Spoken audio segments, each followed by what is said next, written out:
Also, I have a good side. Can I please be on that? Absolutely not. No. You're a diva.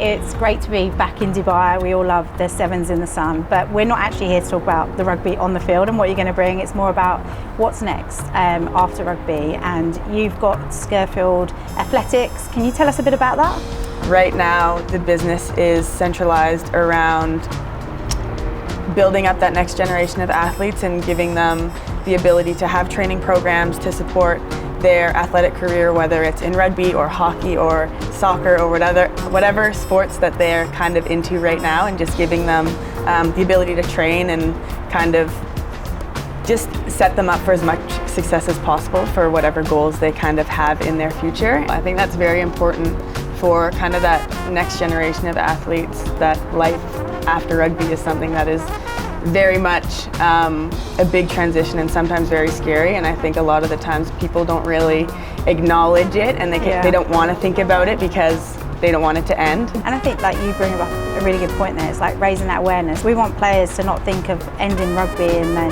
you know, I've lived my peak. Like there's no reason why you can't finish your rugby career and then go on and thrive in other ways, in different ways. There's so many correlations between a career outside of rugby and all the lessons that you learn within sport, and that it's really hard to learn in any other circumstance, especially under such a high stress environment.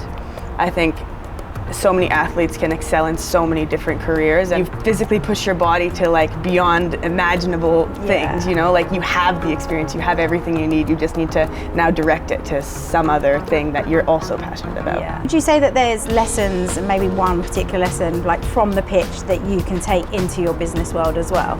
I think the number one thing is the ability to understand that you can do so much more than what you think you can. Starting a business at 20 years old is a little ambitious, but I've done hard things like that before and I've exceeded my expectations, so why can't I do that outside of rugby?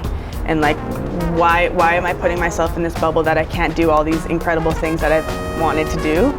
And it's just breaking that kind of resistance of, I'm intimidated, but I know that I can do hard things, so why not just try it, and if I fail, I fail, and then I can try something else, because I've done it before.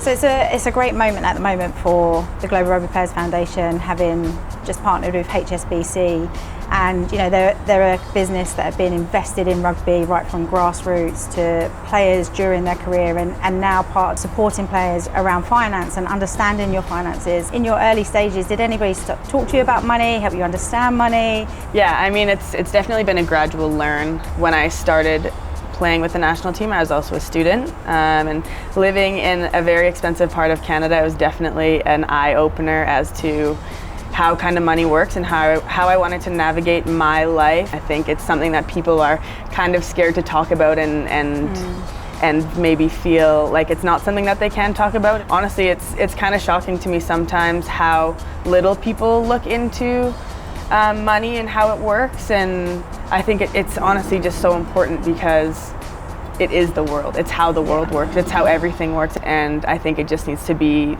talked about more.